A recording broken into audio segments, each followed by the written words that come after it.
for little kids always want to know where the teepees are.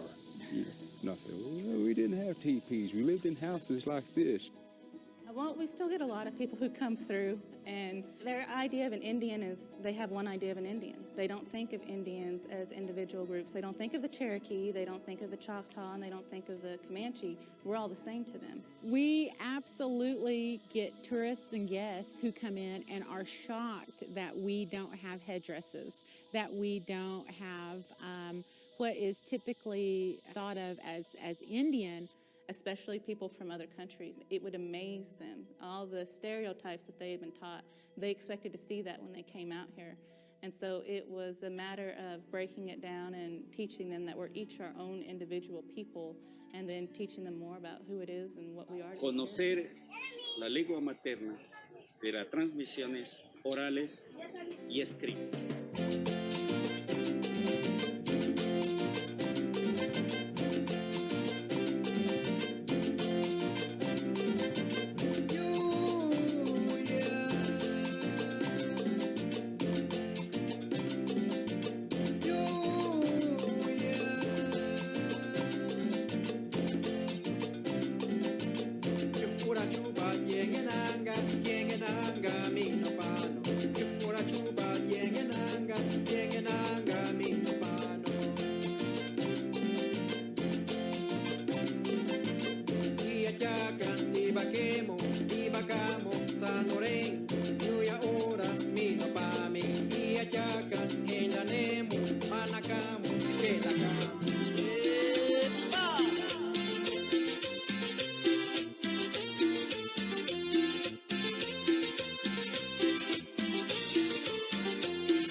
Okay, I'm back on the subject of identity and to help those who seek guidance in finding out more information on Native cultures and history. As you can see, there is a dilemma on stereotypes and misconceptions that leads to mislabeling others or having a Hollywood idea on the natives of the Americas.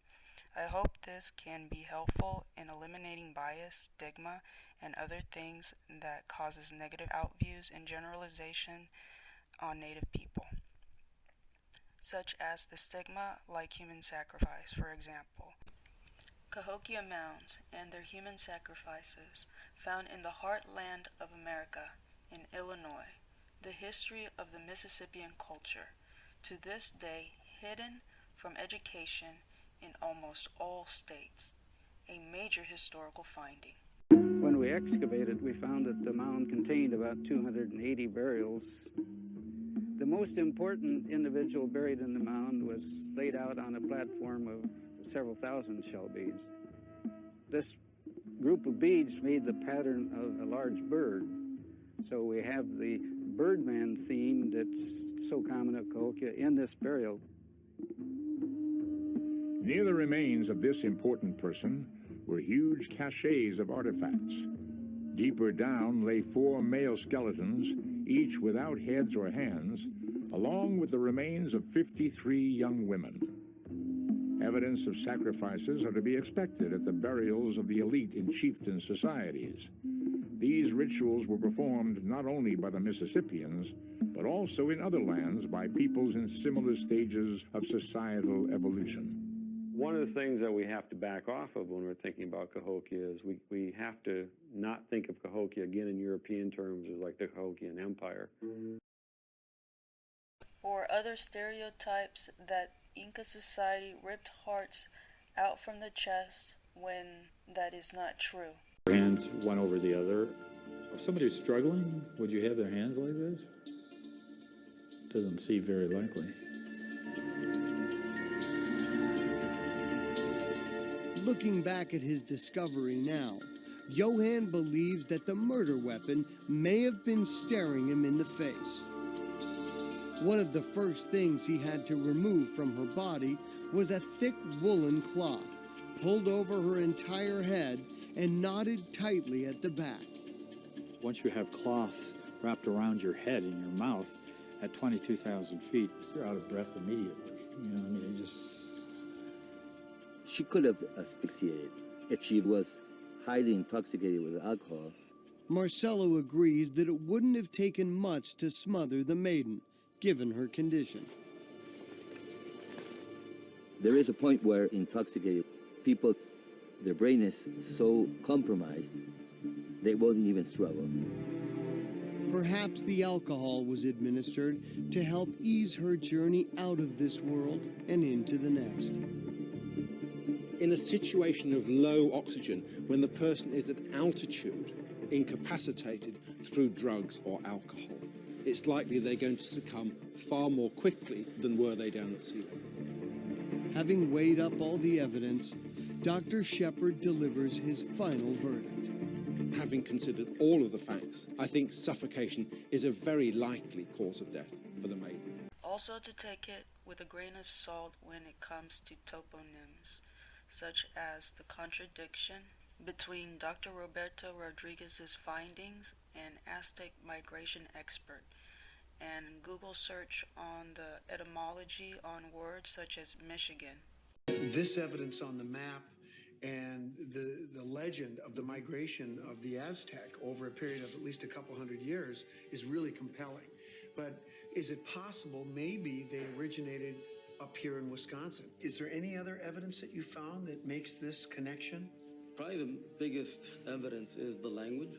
What we today call the Aztec spoke Nahuatl, and Nahuatl is part of a larger family, the Uto-Azteca language, and that language goes from Canada all the way down to Central America. For instance, Michigan and Michoacan have the identical meaning.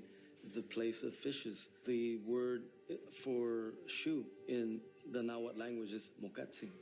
Mocatzin, moccasin. It's almost identical. So these words that I've talked about, they actually mean the same thing on opposite ends of North America. I always say that the borders we have are in our minds, not in geography, because you have many hundreds of mound cultures in this area. So it's not unreasonable to think that these people are connected to the peoples down here. That's not out of the realm of possibility.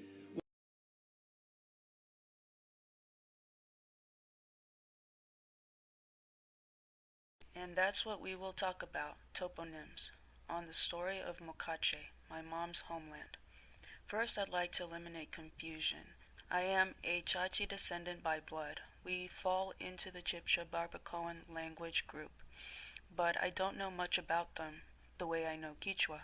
I speak Quechua, I know Otavalo, I spend time with my uncle, who is not blood related to me, but is family, who only tells me about Quechua. Some of my blood-related cousins has Andean roots. Some have the Quechua surname Perugachi because their dad is from Otavalo. Our language is influenced a lot by Quechua in Mocache, such as ñaña, wambra, nos topamos, te enseñas aquí, etc. Also, we have cultural similarities with the Andes, such as the mother-in-law being the first to cut the baby's nails, eating japingachus, and more. And before Spanish arrival, it wasn't unusual for Chachis to mix with Quechua people. Perhaps why my DNA shows possible Quechua ancestry, and specifically Quechua from Peru, since DNA Tribe's online kit don't cover all indigenous ethnic groups. Plus, if a pure Aztec can assimilate to Spanish, why not Chachi assimilating to Quechua, just like the Caranguis did during Spanish colonization? Plus, Chachi has some Quechua words, such as chumpi, wara, mishki, misi, ruku, chuchu, pusungo, etc. I just don't have any real connections with Chapala speakers, and one Chachi YouTuber says, you don't speak Chachi, you're not Chachi. In Quechua, I know what a misi is. I also know warmialishka, harishina, wairapamushka, etc. I know zero slang in Chapala. So yeah, it's not always what's in your blood.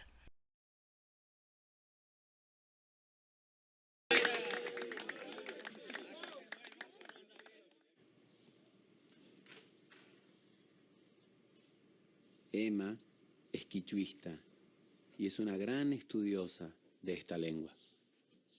¿Es quichua o quechua? Quichua, el nuestro santiagueño es quichua. Quichua. Allá, en el Perú, en el Cusco, le llamaban quechua, el quechua, porque inclusive es otra manera de hablar, otra forma. El quichua nuestro es un desprendimiento del quichua peruano, no es el mismo. ¿Y cómo es que en esta zona se habla en quichua y la gente es quichua? ¿Cómo se habla? Porque, parlante? porque dicen, la historia tiene más o menos más de 400 años de historia. Nuestro quichua viene del Perú con la conquista española. En esa expedición venían los españoles propiamente dichos, y con ellos venían lo que ellos le llamaban los indios de servicio, que sí ellos hablaban el quechua del Cusco.